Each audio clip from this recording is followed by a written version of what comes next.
Warning, this video contains flashing lights. I have a fun one for you today. Let me start out by saying, if what you are seeing on screen looks interesting to you even remotely, try the game out now because half of the fun is not knowing anything when going into it. Anyways, let's get started. We start off in a little town with residents that I can't even put into words, though on the bright side, they seem nice enough. Several of them tell us to leave them alone, and one of them gives us a butter knife to fight who knows what with. I mean, seriously, you could have given me a shovel or something. Literally almost anything else. Oh yeah, and there is also an orb man that lives within the hole of wonder and glory. Now, this very sudden start begs the question, what are we trying to do here? Well, we are here to climb. The little town is connected to a ginormous tower that we are about to take on, thus starting our journey into the wonderful world of Disillusion. Right off the bat, you can tell exactly what this game is going to be like. Strange dialogue, characters, and places. Also, not to mention, the music is distant and almost dreamlike, which is very pleasant to listen to. At its heart, Disillusion is a dungeon crawler with a few combat encounters on each floor, but that's not the main focus. The main reason you play this game is because of the visuals and music. Plus, there is an extra air of mysticism because we don't have any knowledge whatsoever. You know what? Screw you two! All we know right now is that our character's name is Gollum, and we are climbing a tower full of nature's mistakes because everyone climbs the tower. Moving up to the second floor is where things get a little more interesting.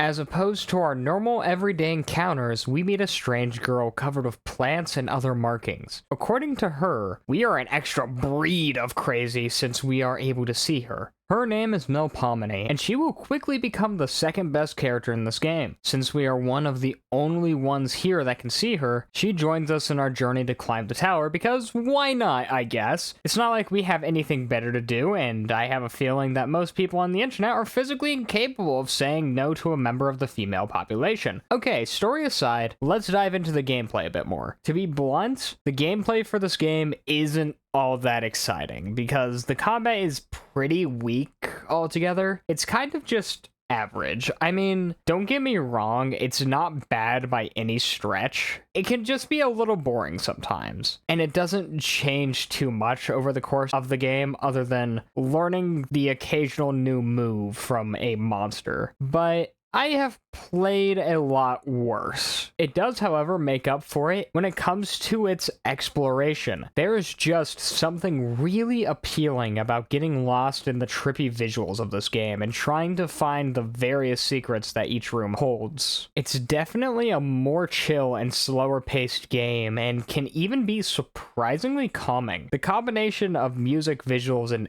everything else this game has to offer is somewhat hypnotic in a way. It's honestly just really fun to wander around and find all of the craziness that each floor has to offer. Later on, you even find portals around the floors that take you to several new locations, such as the Fish Lord, who gives us the quest to find sweet corn! Also, Mel changes outfits with almost every portal, which is amazing. If you couldn't already tell, this game is heavily inspired by the LSD Dream emulator. In fact, it was originally made as a game jam, and the creator kept working on it after the fact to get where we are today. Alright, back to the journey. Very early on, we learn a bit more about what exactly is happening here. The reason everyone is seemingly living in their own world and spouting nonsense is because the longer you stay in the tower, the more you lose your mind. So presumably, a lot of the enemies we encounter have been stuck in these labyrinths of rooms for quite some time. Moving up the tower a bit more is when we come across another very important character, tucked away in a hospital that we can only go into by entering a portal. meet Chi. We will be running into him more often than the IRS, or at least I hope that's the case. So Chi here is able to talk to the various crows that wander the different levels, and they tell him that the top of the tower is not what everyone expects it to be. As a side note, if you are playing this for yourself, keep talking to Chi until he no longer has any dialogue for your own sanity, because not doing so will lock you out of several endings. Something interesting to note is a little later, Mel talks to us a bit more about Chi, saying that he can apparently see her as well. Also, she basically tells us we are not in for a good time.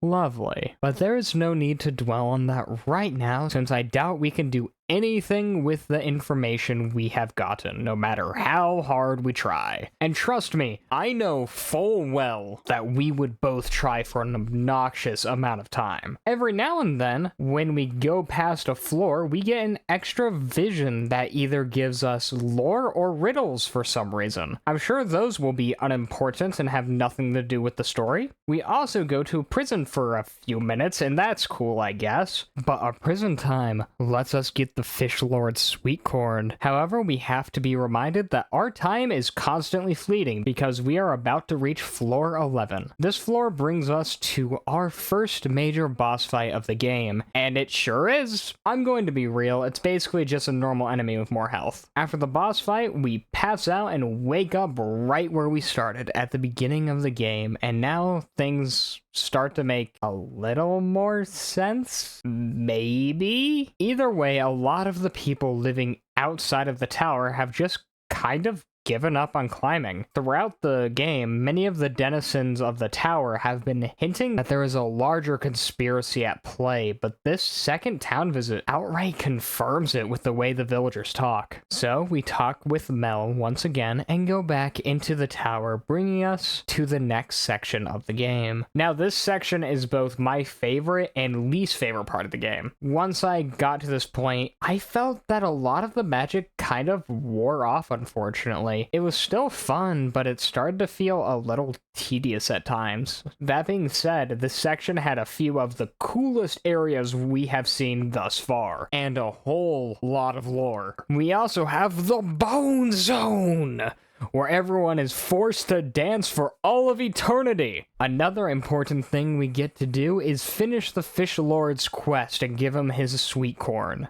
The quest grants us the Trident, which is just straight up the best weapon in the game. Well, from what I have seen at least. There still might be something better. Alright, let's go over the important and fun bits of this area. As we continue to climb the tower, both Mel and Gollum start to feel sick. The tower's effects are slowly starting to get to us, and there isn't anything we can do about it. We might even be starting to go even more mad than we already were. During this section, we also get to meet good old Calf. He's the resident shopkeeper that murders us if we don't meet his demands by giving him a menthol cigarettes. Don't ask. Also, he is the only character in the game that sells higher grade potions. Calf isn't the only important part of this room, however. Before we leave, we actually get to learn what Mel's past was. Mel is one of the many muses that exist in this world. Basically, each muse is in charge of something involving nature and the living. In Mel's case, she is the muse that is meant to balance out the world with tragedy. So as far as muses go, she is not viewed in a good light, to say the least. The game also gives us a choice to be the worst and antagonize her, but granted, we haven't seen her actually do anything too bad in this game yet. Well, other than murder. I mean, seriously, all my man wanted was some directions, then Mel says he's ugly. Then he tries to explain himself more, and Mel goes deeper by saying he smells bad. And, I mean, she probably canonically has a point, but like, don't do him like that. I really can't stress enough how much I love the dialogue in this game sometimes. Skipping forwards a good amount, we reach one of, if not the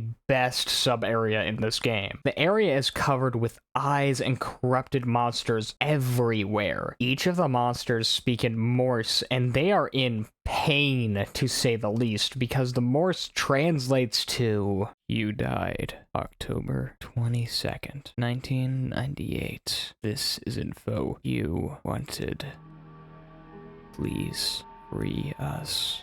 It's eerie to say the least. Furthermore, the music in this area is surprisingly chilling. So that's really about it. There isn't much here lore-wise, but the visuals were really cool in this area. Then our fun ends because we get to see Chi again, that furry This time, Chi gives us the Chi coin, which lets us talk to the crows ourselves. And they suck hard, because most of them just insult us. Then we make our way up to the second boss of the game. It's more of the same, but it does have a second phase this time, and a surprising amount of lore implications, but we will get to that. Upon killing the boss, we appear outside of the tower once again, but this time, we get to lore hunt. According to one of the townsfolk, a strange woman came up to him and told him that the top of the tower has been replaced by a prison. I personally want to know what brought up this oddly specific conversation, but given the people we have seen here, it wouldn't surprise me if there was no context to begin with. Then we go to Town Hall and get the biggest lore drop we have seen so far. A little book. Now, this book is chock full of information that we have been trying to obtain throughout this entire game. So instead of simply just summarizing it, let's do this old school creepypasta style. Put up some unrelated B footage, and let's read.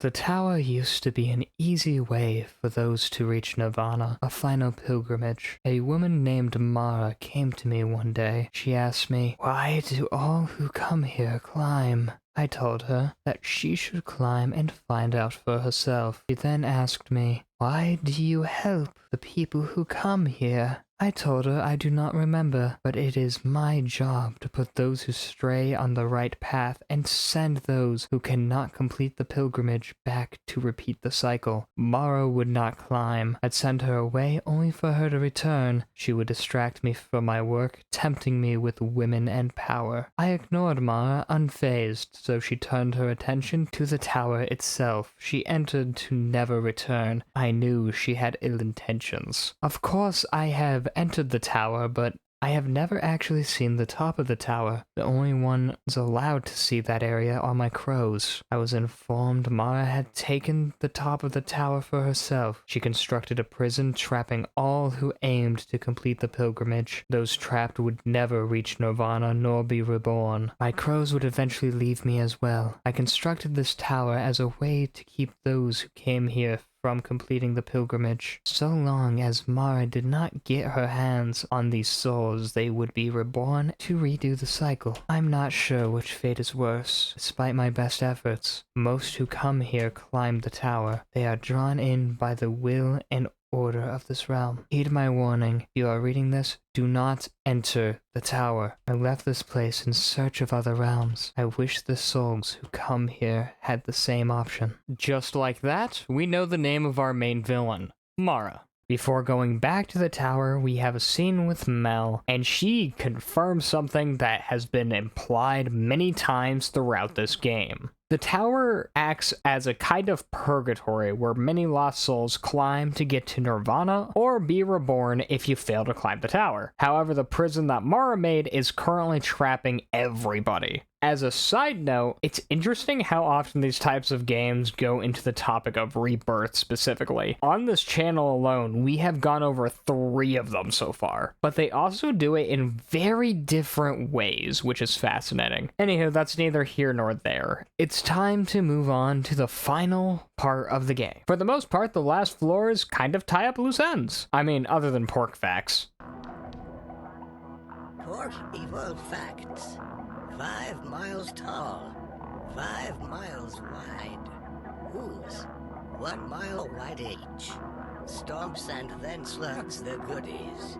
Actually, I take that back. Pork facts are in fact important later. At the end of the first floor, we see yet another vision, and a more complicated one at that, with us traveling through what appears to be our world. Our bizarre little journey leads us to some nightmarish creature that tells us we are about to figure out our purpose. We ask Mel what it is, and she tells us it's a memory. It could be our memories, but it's also more likely to be someone else's.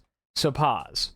With this little bit of information, we can actually fully answer why people are going insane here. It's because they have their memories all jumbled up together. The longer you stay in the tower, the more sick you become because your memories start to be replaced with several others until you are no longer yourself. But we will come back to that when we have more info. There are actually a few really cool floors in this section. The most notable section, in my opinion, is this neat little area where you have to collect pollen for the queen bee. That's all it is. It's just a cool little area. But the really neat part about it is when you collect all of the pollen and see what is actually happening in the area. Wow, that is horrifying. If only I listened to Mel's not-so-subtle warning about this place. The extra fun part about this area is that there is no music whatsoever, and that's just lovely. A little later, we get to talk to Chi once again and learn about the Crow deity, a mysterious being that controls every crow within this tower. The deity itself might have the missing information we seek, plus Chi tells us not to meet with him, which gives us even more incentive to do so. More importantly though, our boy Calf from the previous floor has been banished to the pork dimension that is filled to the brim with pork facts and gives us something. Thank you, Calf. Always helpful. Joking aside, we are about to figure out the entire lore of the world, because one of the rooms takes us to the biggest floor in the entire game. Welcome to Buliaya. I probably pronounced that horribly wrong.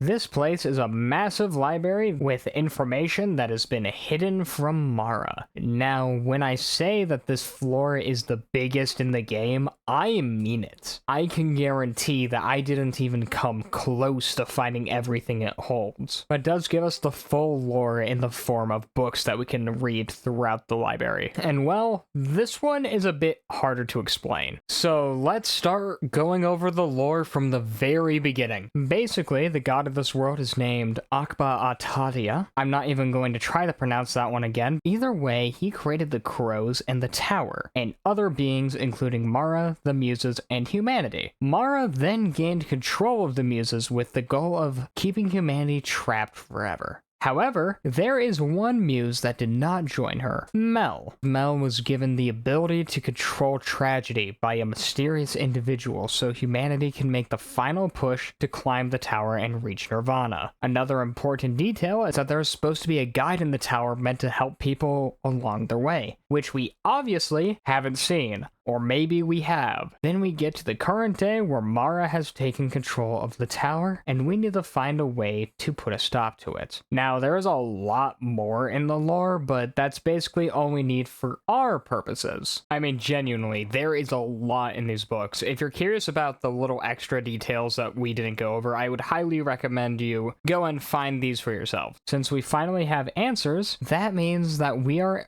probably close to the end of this adventure. In fact, literally the next floor teleports us to the Crow God's domain. Here we get to meet the Crow God himself, Akba Atadia, and get a fun few bits of info. First of all, the Crow God is the actual god of the game, and he simply created everything and then left it to its own devices, which has some interesting implications when you really think about it. But that aside, he tells us what we are. We are one of the two shepherds in this tower that is meant to lead souls on their way to the afterlife. I mean, that does explain a lot, though. Like, why we are able to speak to Mel and how we are still relatively insane, I think. Moving forwards, we see our final memory, and I'm going to be real, I don't know how to even remotely interpret this one. My best guess is that this is our characters learning about our purpose and going to the tower, because we just kind of go into the forest and find an animal. The only thing I do know for real is that we get to talk to Chi for one last time. Chi is very much in the same boat we are because he too is a shepherd that is forever stuck within this tower. The shepherds are basically stuck in limbo with a fate that only leads us closer to insanity. The only way the shepherds and the other souls can leave this tower is if we defeat Mara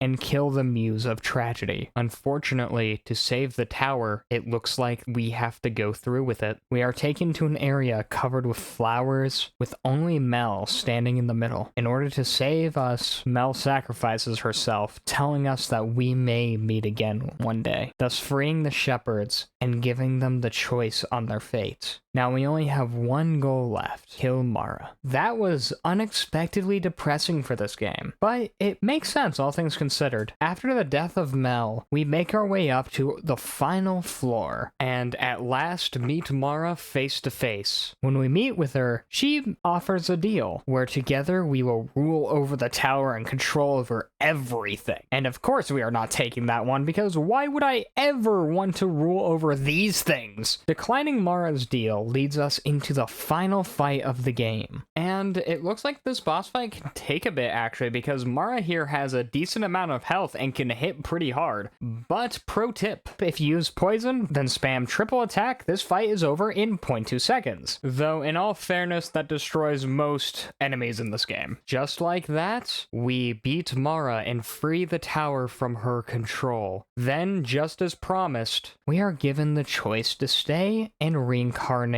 or go to Nirvana.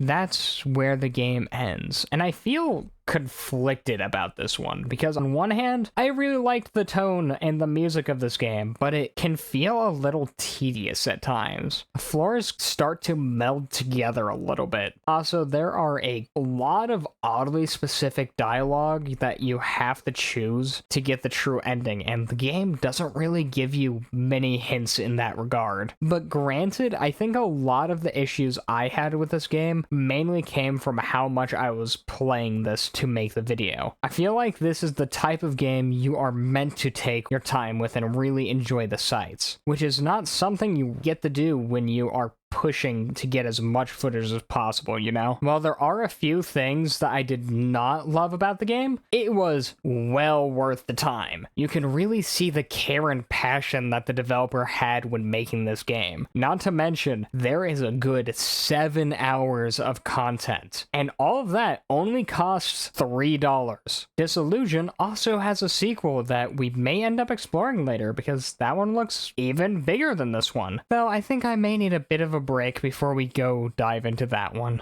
However, that's all I have for you today. If you enjoyed this video, consider leaving a like and subscribing, and I will see you very soon.